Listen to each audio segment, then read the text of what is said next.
شیعہ ہونے کے کافر کو کفر کا فتویٰ نہیں، ان کے عقائد کفریہ کی وجہ سے، یعنی یہ قرآن اصلی قرآن نہیں ہے۔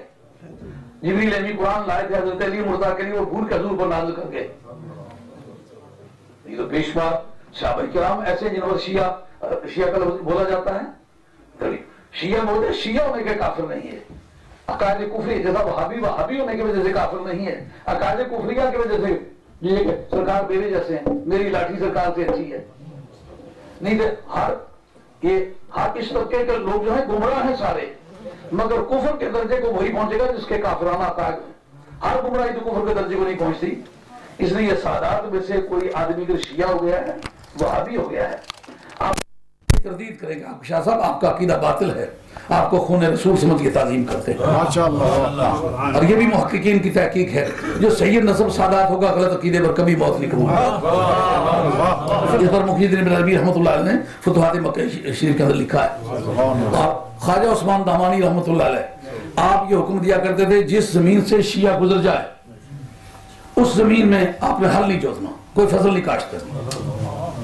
تو چند ایک سادات تھے جو شیعہ تھے، ان کے پاس آیا کرتے تھے، ان کو مرغے کھلایا کرتے، خدمت کیا کرتے تھے، پیسے دیا کرتے تھے۔ تو لوگ پوچھنے لگے حضرت کہ آپ یہ کیا کرتے ہیں، یہ کیا ظلم ہے، آپ ہمیں منع کرتے ہیں، آپ شیعہ کی تعظیم کرتے ہیں۔ ان کا شیعہ کی اتنی تعظیم کرتا، اولاد رسول کی کرتا۔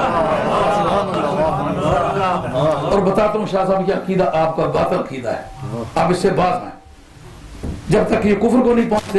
اور وہ خود وہ کہتے ہیں میرا عقیدہ یہ نہیں ہے کہ کوئی سید کافر ہو سکتا ہے، کیونکہ یہ طاہرہ و تطہیرہ کی جو شہادت ہے مفعول مطلق کے استعمال میں ایک دوام اور استمرار بھی محدث یہ جو نافیوں کا ایک مسلک ہے، یعنی جو مفعول مطلق ہو رہا ایک اس کے معنی ہوتا ہے معنی مجازی کا رفع، یعنی معنی مجازی نہیں ہو سکتی، معنی حقیقی ہوگی، جیسے یہ طاہرہ و تطہیرہ کے یہ معنی ویسے ہی پاک کر دے، سچ مجھ پاک کرنا۔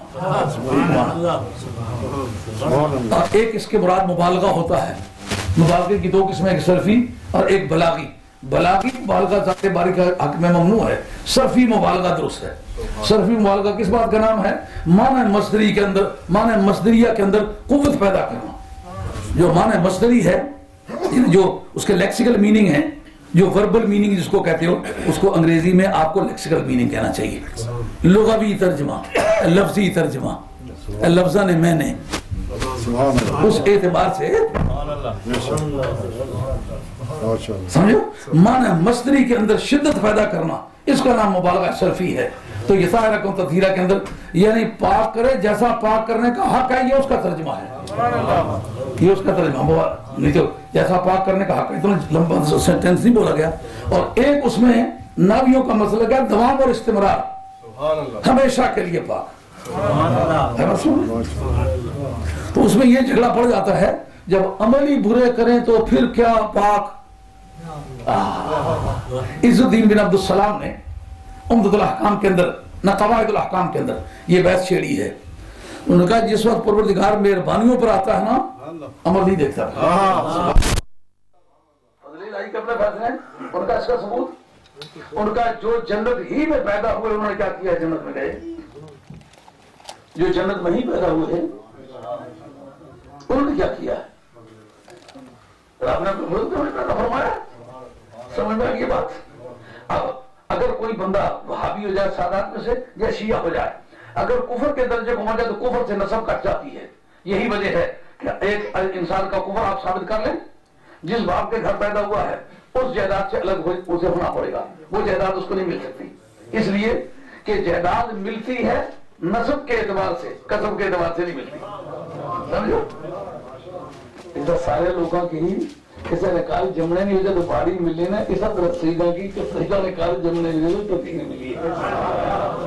ایسا سارے راجیاں مرتاوے کری دی ہے، تو ہم بولتے ہیں بھاڑیاں ہی راسا مر کوئی نہیں، اس نے کیا وجہ اصلا نہیں ہوتی بڑی تو دیو میں کہا جنہوں نے کال جمنے نا نہیں باڑیاں پوچھو، باڑیاں کے جفے مارے تو نے سید مسیحیاں کے جو جفے ماری رکھے مسیحیاں بڑھو۔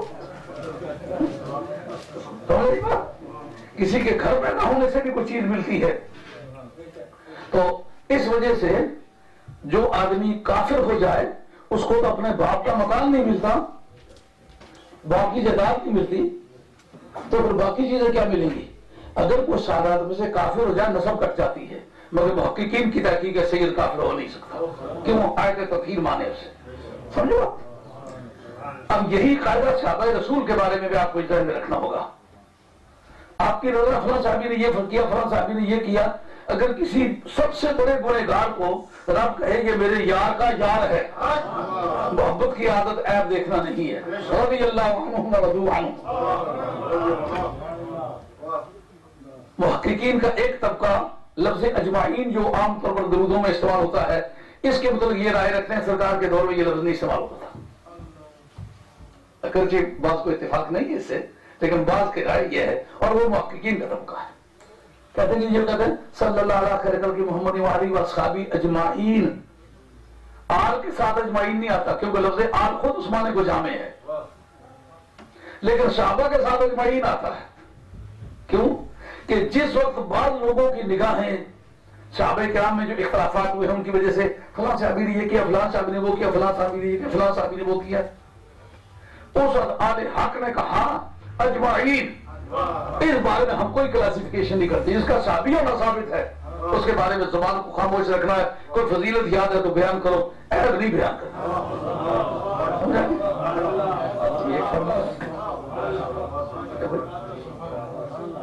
یہ لفظ اجمعین جو ہے بعد میں شروع ہوا ہے. ماشاءاللہ. ہاں ایک بات، اس وقت وہ مولانا آپ کا اسم گرامی کیا ہے؟ فضل الرحمان.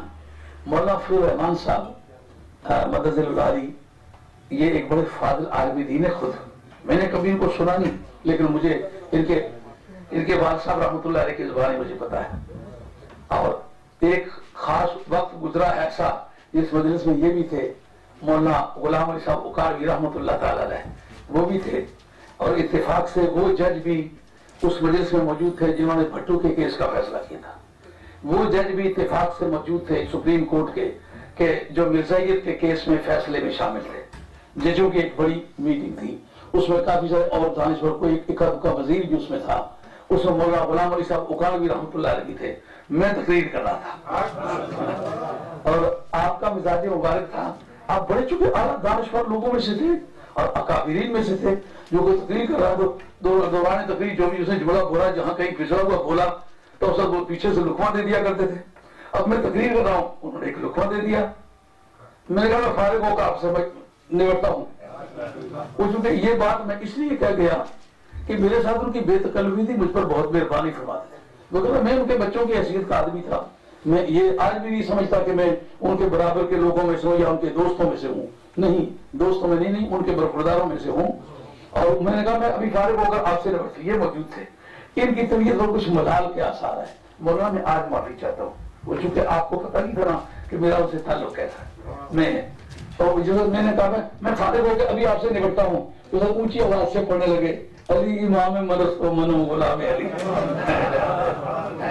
بڑا عظیم آپ کا ذوق تھا. کیفیت طاری ہو گئی. یہ وہ ججز کی محفل تھی، اعلیٰ دانشور ملک کے چنے چنائے ہوئے چنیدہ لوگ تھے. اور میں بڑے جھوپڑوں پر گفتگو کر رہا تھا اور مضامین کو دھکیل کے ایک کنارے سے دوسرے کنارے، دوسرے سے تیسرے کنارے لگا رہا تھا. تو انہوں نے کوئی جملہ بیچ میں بول دیا. میں نے کہا میں فارغ ہو کے آپ سے نمٹتا ہوں. یہ مجلس میں موجود تھے. چونکہ ان کو پتا ہے کہ ان کی موجودگی میں کوئی آدمی دم نہیں مارتا تھا، تو میرے جیسا ایک کم عمر آدمی یہ بات کہہ گیا. ان کی طبیعت پر کچھ ملال آیا، لیکن مجھے اس وقت موقع نہیں ملا ان سے تنہائی میں بات کریں. آج مولانا معافی چاہتا ہوں، کیونکہ وہ میرا ان سے تعلق ایسا تھا کہ میں ان کی محبت کی وجہ سے یہ کہنے کی پوزیشن میں تھا. یہ میں اپنے آپ کو ان کے برابر کا آدمی سمجھ کے یا ان سے بہتر آدمی سمجھ کے یہ رائے نہیں تھی میری. وہ مجھ پر مہربانی فرماتے تھے. آج اتفاق سے یہ ان کی بڑی فراخ دلی ہے. میں تو یہ سمجھتا تھا اس دن سے مجھ سے ناراض ہوں گے، کیونکہ مجھے تو اس کی وضاحت کا موقع ہی نہیں ملا نا. تو یہ کہیں دورے پر تشریف آئے ہوئے ہوں گے. آج ہماری مجلس کی بات سن کے یہ خود تشریف لے آئے. تو مولانا آپ کی خدمت عالیہ میں عرض کرتا ہوں کہ 3:45 تک تقریباً 20-22 منٹ کا وقت ہے.